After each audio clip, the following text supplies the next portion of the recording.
They said the truth won't survive beside the lies that maintain the decaying face. Hey everybody, what's up, man? It's Hold the Truth Hostage, where if the truth was so important, we wouldn't negotiate with lies, we would hold the truth hostage. Now, this is 5 minutes or less. The questions are from Aaron. And I want to start off quick. This is a segment. Feel free to request, and I'll basically try to answer it in 5 minutes or less.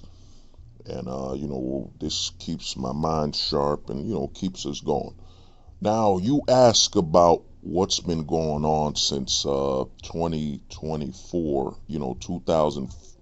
Let's say 2002 to 2004. You gotta look at 9/11. 9/11 happened, and during 9/11, the government basically utilized what happened as a way to basically surge support for the government to a level where it was completely deemed wrong or malicious if you were against the war or even how to approach the war. So I think they utilized 9/11 as a way to manipulate, I don't have the word on me, but basically as a way to manipulate a time period where the military was deemed completely above the commandments, above our rights to a certain extent, the right to speech. You look up the Dixie Chicks, look up what happened to the Dixie Chicks when they spoke against the war.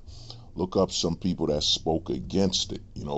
I think 9/11 was utilized as a way to basically replicate the war in Vietnam. You know what I'm saying? The war in Vietnam, where it was just, let's go to war, let's not really have an exit strategy, who even knows why we're there. And that was technically what happened with the Middle East. And if you look at it compared to the war in Vietnam, it was far more effective. That's how you look at the war after 9/11. And of course, they used the military to subjugate and manipulate the public to the point where people's freedom of rights to freedom of speech was disappeared. They were demonized. I said, look up the Dixie Chicks and anybody who spoke against the war. Then look up the media, how the media did not reference the war in Vietnam during the war in Iraq. You got to look into that. Now, the second answer, also, before I end this, is that also you got to look at during the war in Iraq, they pushed a lot of closeted activity in demonizing fathers and men that were not in the war. You look at the Queer Eye for the Straight Guy, the movement for the metrosexual male. I think the metrosexual male was really the beginning of the gender identification. Was, are you metrosexual? You know what I'm saying? That was really the beginning of that. Now let's get to the second question. The question you have on the rich and wealthy buying the farms. A lot of people do not look up the fact that a lot of we have vertical farms. We got shout out to the homie Thomas who kept reminding me of the meaning of that word, but we have vertical farms where they have farms that are built into the city that grow vegetables and vegetarians and such. So it's not as though we require farms like we used to outside of the city, outside of the city scope, so now there's a lot of farms being built right into your city, and the problem really becomes, the question really becomes, why are all the wealthy buying all the farmland? It might become a way to trap people into the cities. It might become a way to trap you in the city. Because think about it, if they buy all the farmland and let's say they're not allowing farming, where can you get your food? You're going to have to stay in the city. So it might be a way to control the way the population, whether the population has a choice or not to move outside of the city. That might be a reason why they're buying all of this farmland, because a lot of men from the other spaces, MGTOW and the lesser pillar community, they keep speaking, oh, Bill Gates keeps buying all the farmland. Yeah, he's buying the farmland, but we have farmlands.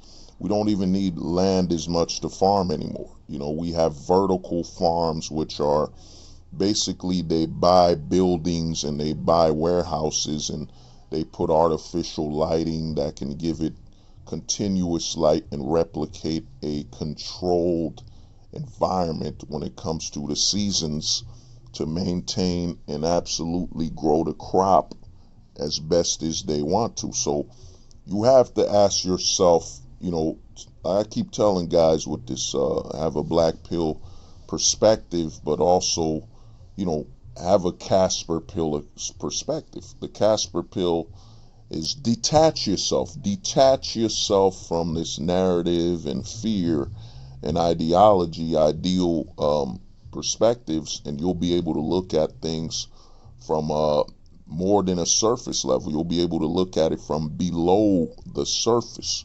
I think the rich are buying all this land because it might be a way to, like I said, control if people can actually live outside of the city.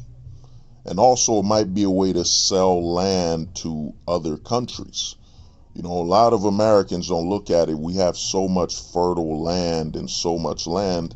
A lot of these wealthy people might be buying land to actually sell this land or production or farming to overseas countries.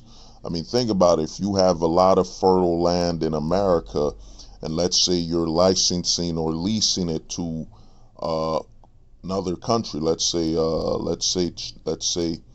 for example, the Middle East. Let's say, for example, the Middle East or certain sections of Africa, you could grow your food far easier on this fertile American soil. And then since it's on American soil, you won't. I don't think you have to pay the tariffs when it comes to shipping it. So I think a lot of this has to do with leasing the land for farming rights, and also I think it's, like I said, it's also to control and maintain and keep the people within the city, to actually have it that they can't live off grid, because how can they live off grid when we own the land off grid?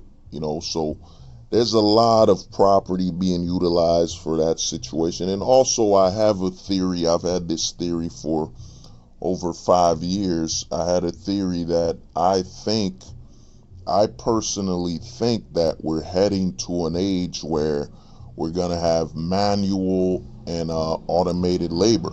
We're going to have automation and manual labor. And I think what's going to happen is it's coming. Universal income will come as things get more automated. They've already automated the position of the father. So they automated that by removing the organic father away, by having the system be the automated, deemed father figure. And now we have AI and all this technology. I think we're going to live in a society where there will be people that can't afford to live in the cities at all, because so many jobs and employment is removed, that these people will have to live in a, more manual society. And also I think due to the technology that's happening and being produced, I think we're heading to a situation where, a lot of people don't think about this, is that what happens when we don't have jobs? What happens when, there will be no jobs? A lot of people always think about low unemployment rates and so on. What happens when we reach the point in society where there is no jobs? You know what I'm saying? There is no jobs beyond the automated jobs and employment. And I think if you look at social media influencers that just get paid based on the amount of people they collect to follow them and watch them, that could be marketed to, I think we're heading to a no employment society, because think about it, if we have infinite electricity, we have automated employment with machines handling so much, I think, and I've said this over 3 years ago, that the job of people will soon become just living and breathing. It's coming. So if you have any requests, I think I'm going to change it to, I'm going to change it to 10 minutes or less, because I passed the 5-minute mark. But if you have any ideas for a video, you could join the Discord and you could leave a comment here and I'll do my best to answer it and get to it. But basically, I think, man, we're heading to a society where there won't be employment. What are you going to do when there's no employment? And it might not even be the negative aspect you're thinking. Because if we have technology handling all the mundane and, lower aspects of life, what's going to happen is, like I said, pretty soon, your main job will be to live and exist. That's going to be it. Because look at all the low population issues in other countries. So to me, we got to look at that. Look at Japan's population issue, America's population issue, with Americans aging out due to, all the societal aspects. So I think we're heading to a society where there will be no employment, because that's the future goal. If the goal of us, mankind, if mankind is to actually reach its true potential, it's going to have to be a situation where we no longer take care of the mundane labor.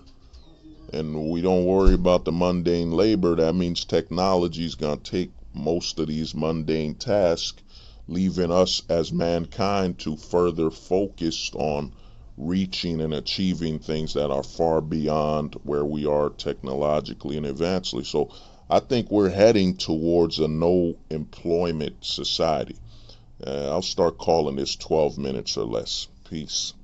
They said the truth won't survive beside the lies that maintain the decaying faith.